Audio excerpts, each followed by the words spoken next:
नमस्कार दर्शकों, मैं अशोक शर्मा। आप देख रहे हैं सूरज न्यूज 24। आइए रुक करते हैं आज की ताजा खबरों। हिंदू परंपरा में अयोध्या राम का जन्म स्थान में 16वीं शताब्दी में एक मुगल कमांडर मीर बाकी ने कुछ हिंदुओं द्वारा राम जन्मभूमि या राम के जन्म स्थान के रूप में पहचाने जाने वाले स्थान एक मस्जिद का निर्माण किया था, जिसे बाबरी मस्जिद के नाम से जाना जाता था। भारतीय मुगल सर्वेक्षण का कहना है कि मस्जिद उस जमीन पर बनाई गई थी जहां पहले एक गैर इस्लामिक संरचना मौजूद थी। 1980 के दशक में विश्व हिंदू परिषद ने इस स्थल पर राम को समर्पित एक मंदिर के निर्माण के लिए अभियान शुरू किया, जिसमें भारतीय जनता पार्टी अपनी राजनीतिक आवाज़ थी। इस आंदोलन में एक भाग के रूप में कई रैलियां और मार्च आयोजित किए गए, जिनमें लाल कृष्ण आडवाणी ने नेतृत्व वाली राम रथ यात्रा भी शामिल थी।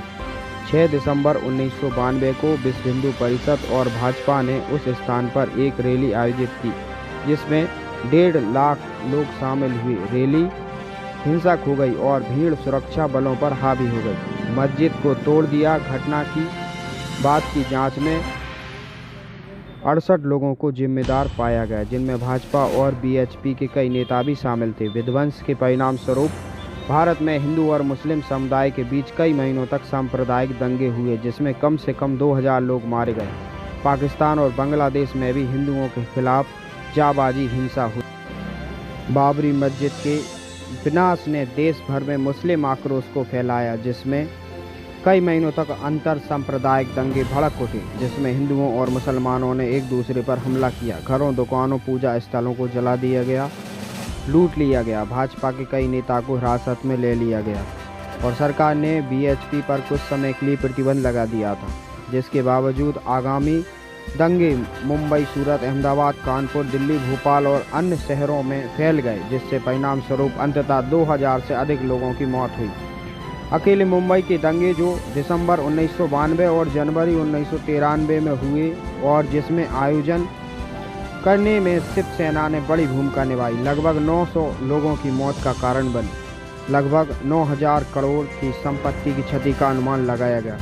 विध्वंस और उसके बाद हुए दंगे 1993 के मुंबई बम विस्फोटों और आने वाले दशक में लगातार कई दंगों के पीछे प्रमुख कारकों में से एक थे। इंडियन मुजाहिदीन सहित जिहादी समूहों ने अपने आतंकवादी हमलों का कारण बाबरी मस्जिद के विध्वंस को बताया।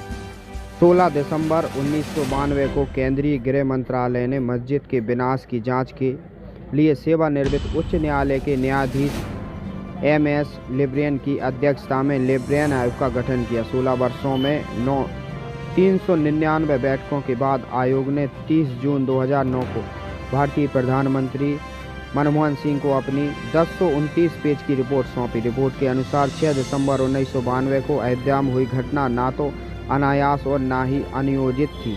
मार्च 2015 में भारत के सर्वोच्च न्यायालय ने एक याचिका स्वीकार की, जिसमें आरोप लगाया गया कि सत्ता में भाजपा सरकार के साथ केंद्रीय जांच ब्यूरो, लाल कृष्ण आडवाणी और राजनाथ सिंह सहित वरिष्ठ भाजपा नेताओं के खिलाफ साजिश के आरोपों को आगे नहीं बढ़ाएगी।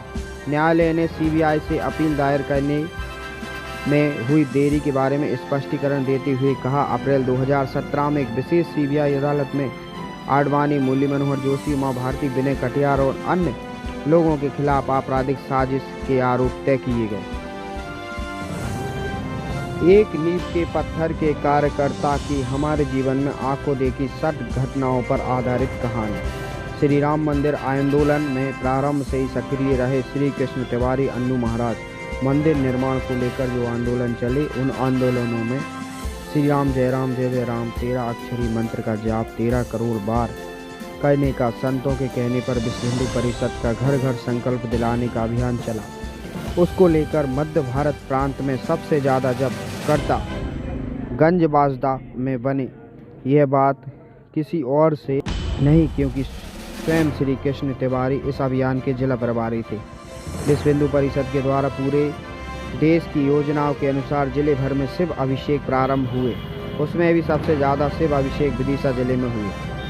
उसमें भी श्री कृष्ण अन्नू महाराज जिला सह प्रभारी थे। श्री कृष्ण तिवारी अयोध्या गए थे। अयोध्या से लौटते समय वह बीना स्टेशन पर उतरे।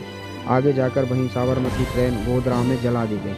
उस साबरमती ट्रेन से श्री कृष्ण तिवारी बीना उतरे क्योंकि वह ट्रेन गंज बासगांव में नहीं रुकती। उसी ट्रेन में आगे गोधरा स्टेशन पर उन सभी कार्यकर्ताओं को जिंदा जला दिया गया। वह स्वयं कार्यकर्ता श्री कृष्ण तिवारी के बीना तक अयोध्या से आ रहे थे। उसके बाद देश व्यापी योजना के अंतर्गत जिला विदिशा में बाजार बंद कराने की योजना बनाई गई एवं विरोध प्रदर्शन प्रारंभ हुए और आंदोलन हुए। श्री कृष्ण तिवारी उस समय बजरंग दल के जिला सुरक्षा प्रमुख के दायित्व पर थे, इसलिए सबकी निगाहें श्री कृष्ण तिवारी पर ही थी।